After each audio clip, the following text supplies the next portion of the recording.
ভারতের পূর্ব প্রান্তে সোনাকের আসাম দেশে হো ভারতের পূর্ব প্রান্তে সোনাকের আসাম দেশে হো হারিয়ালি হারিয়ালি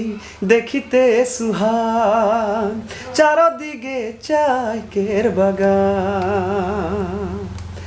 হারিয়ালি হারিয়ালি দেখিতে সুহান চারদিকে চাইকের বাগান জহাৰ মই ৰাজুৰিয়ান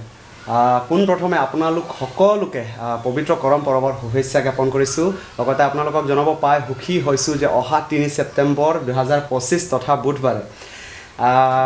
সদৌ অসম আদিবাসী ছাত্ৰ সন্থা অল আদিবাসী ষ্টুডেণ্ট এছ'চিয়েশ্যন অফ আছাম আছা বুৰৈ আঞ্চলিক সমিতি আৰু ব্ৰহ্মাজান চাহ বাগিচাৰ প্ৰাথমিক গোটৰ সৌজন্যত কৰম পৰৱ আৰু সম্বৰ্ধনা অনুষ্ঠান আয়োজন কৰা হৈছে গতিকে সেই অনুষ্ঠানত মই মোৰ গীতৰ শৰাই আগবঢ়াবলৈ যাম স্থান ব্ৰহ্মাজান চাহ বাগিচা প্ৰাথমিক বিদ্যালয়ৰ খেলপথাৰত গতিকে নাপাহৰিব অহা 3 ছেপ্টেম্বৰ তথা অহাকালি গতিকে আপোনালোকৰ সহায় সহযোগিতা আন্তৰিকতাৰে কামনা কৰিছোঁ সকলোৱে আহিব একেলগতে গাম নাচিম আৰু ফূৰ্তি কৰিম আপোনালোকক লগ পোৱাৰ আশাৰে ধন্যবাদ।